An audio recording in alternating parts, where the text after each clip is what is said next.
যখন হযরতে মুসা আলাইহিস সালাম দিলেন, ফেরাউন বলল, আমি তো জানি না যে আমি ছাড়া আরো কোন ইলা আছে, আইনদাতা তো আমি, তুমি নতুন কোথা থেকে আইনদাতা নিয়ে আসছো? ফেরাউন বলছে, দেখো, আমারে বাদ দিয়া যদি অন্য কাউকে ইলা বলে তুমি মানো, আর সেই শিক্ষা যদি যে জাতিকে দাও, তাহলে আমি তোমাকে ধরে লাআজআলান্নাকা মিনাল মাসজুনিন, আমি তোমাকে কারারুদ্ধ করব, আমি তোমাকে জেলখানায় ঢুকিয়ে দেব। রাষ্ট্রশক্তি প্রথম বাধা দিল কারা? বলেন সবাই। সেই বাধা কি ওখানে শেষ হয়েছে না এখনো আছে? আছে কিনা জোরে বলেন। আমি তোমাকে জেলখানায় ঢুকাবো। হযরতে মুসা আলাইহিস সালাম বলেন, ফেরাউন রে, জেলের ভয় আমি করি না, আমাকে জেলের ভয় দেখায়া লাভ নাই, আমি আল্লাহ পাকের পয়গম্বর হযরতে মুসা আলাইহিস সালাম। ফেরাউনের দলবল আছে, লোক লস্কর আছে, তার অস্ত্রের অভাব নাই। আল্লাহ রাব্বুল আলামিন মুসা আলাইহিস সালামের কাছে একটা অস্ত্র দিয়া দিলেন। দিছিলেন কিনা? দিছিলেন কিনা? আল্লাহ পাক হযরত মুসা কি বলেছেন, ওয়া মা তিলকা বিয়ামিনিকা ইয়া মুসা, মুসা রে, তোমার হাতে ওটা কি? মুসা আলাইহিস সালাম বললেন, এটা লাঠি। আল্লাহ পাক বললেন, ফেলে দাও লাঠি। লাঠি ফালায় দিলেন, কি হয়ে গেল? হিয়া হাইয়াতুন তাসআ, লাঠি হয়ে গেল। এখন লাঠি পড়ে সাপ হয়ে গেল। সাপ দেখে নবী হোক, ওলি হোক, সাহাবী হোক আর আলেম হোক, সাপ দেখলে ভয় করে না মানুষের? মুসা আলাইহিস সালাম ভয় পাইছে। আল্লাহ রাব্বুল আলামিন হযরত মুসাকে শোনায় দিলেন, খুযহা ওয়া লা তাখাফ সানুঈদুহা সিরাতাহাল উলা,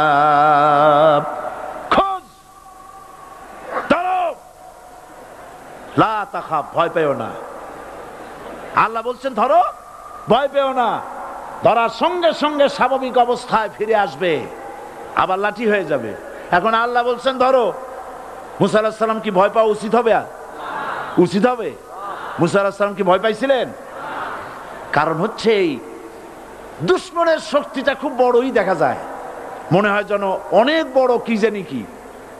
আল্লাহ পাক বলছেন, ইন্না কাইদা শায়তানে কানা দাঈফা, শয়তানের চক্রান্ত যতই তুমি মনে করো অনেক ষড়যন্ত্রের জাল বিস্তার হয়ে আছে, আল্লাহ কয় কিছুই না, দাঈফা, অত্যন্ত দুর্বল। আল্লাহ পাক বললেন ধরো। মুসা আলাইহিস সালাম সাপ ধরলেন, সঙ্গে সঙ্গে লাঠি হয়ে গেল। ফেরাউন বরদাস্ত করলো না, রাষ্ট্রশক্তির পক্ষ থেকে আক্রমণ শুরু হলো। অপরাধ কি? মুসা আলাইহিস সালামের অপরাধ কি?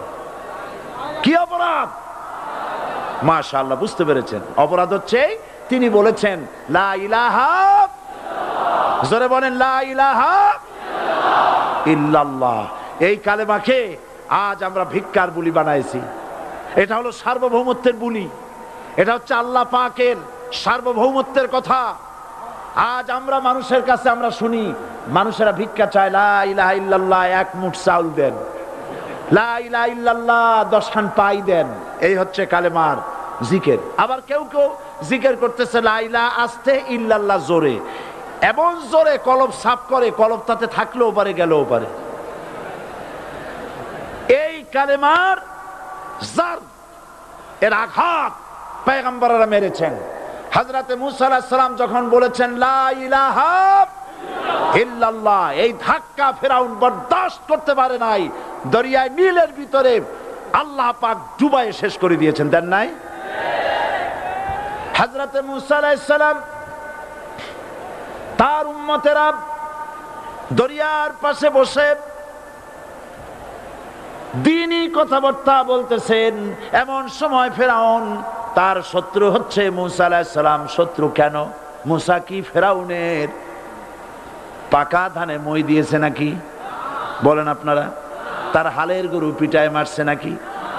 অপরাধ হলো তিনি আল্লাহর জমিনে আল্লাহর আইন প্রতিষ্ঠার কথা বলেছেন। এই শুধুমাত্র এই অপরাধে ফেরাউন তার দলবল নিয়ে 3 দিক থেকে আক্রমণ করেছে। মুসা আলাইহিস সালামের উম্মতেরা ভয় পেয়ে গেছেন, তারা বলছেন ইন্না লামুদরাকুন, আমরা পাকড়াও হয়ে গেছি। তিন দিকে সাড়াশি আক্রমণ, তিন দিকে শত্রু, একদিকে দরিয়া, পালাবার রাস্তা আছে? হযরত মুসা আলাইহিস সালাম ভয় পেয়ে গেলেন, সারেন্ডার করলেন না। হযরত মুসা আলাইহিস সালাম বললেন কাল্লা, কখনো নয়, ভয় পাওয়ার কোনো কারণ নাই। রব্বি সায়াহদিন, অবশ্যই আমার রব আমার জন্য রাস্তা করে দিবেন। ভয় পাইও না, আমার রব রাস্তা করে দিবেন। আল্লাহ রাব্বুল আলামিন হযরত মুসা আলাইহিস সালামকে অর্ডার করলেন, হাতের লাঠি দিয়া দরিয়ার উপরে আঘাত করো। হযরতে মুসা আলাইহিস সালাম দরিয়ার উপর আঘাত করলেন।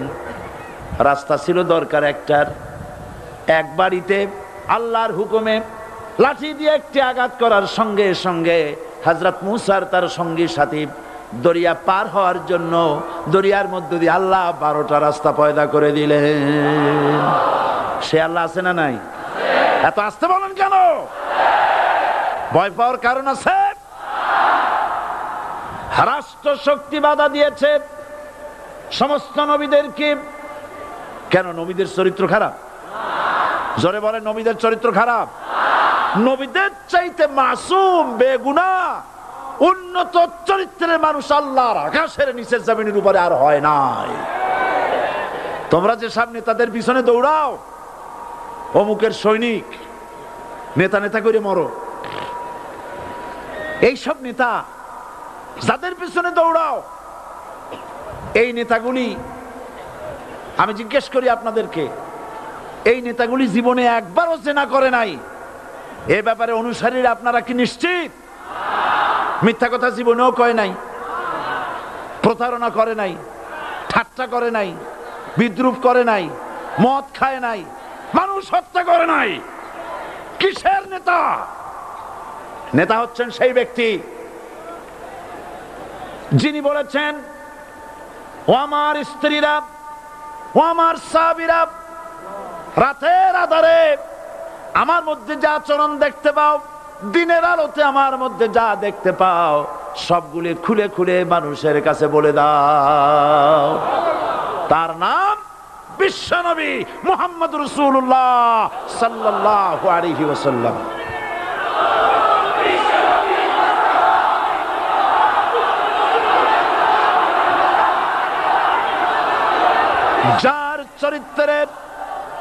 যার চরিত্রের সার্টিফিকেট আল্লাহ রাব্বুল আলামিন নিজে দিচ্ছেন, ওয়া ইন্নাকা লাআলা খুলুকিন আযীম।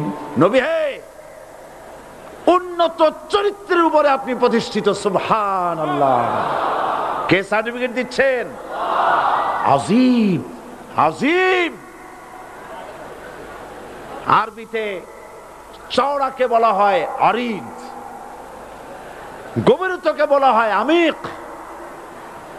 কত প্রশস্ত, যা মাপার কোনো ফিতা নাই, কত গভীর, যা মাপার কোনো যন্ত্র নাই, এইটাকে আরবিতে বলা হয় আজিম। সুবহানাল্লাহ বলতে ইচ্ছে করে না? ও নবী, তোমার চরিত্র এমন যা মাপার মতো যন্ত্র পৃথিবীতে নাই। এই সার্টিফিকেট দিলেন কে?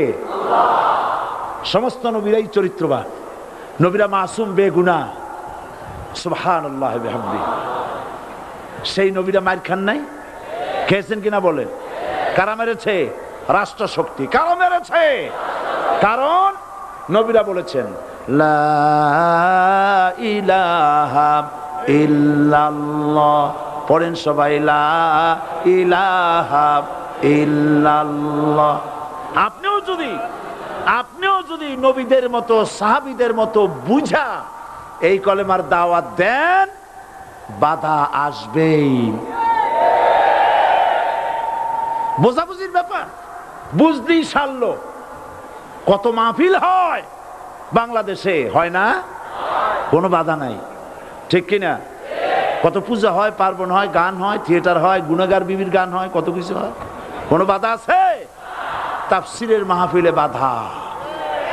কারণ ওরা বুঝতে পেরেছে এ তাফসীরের মাহফিলে গাজীর গীত হয় না, এ তাফসীরের মাহফিলে আল্লাহর সার্বভৌমত্ব কায়েমের আন্দোলন চলে।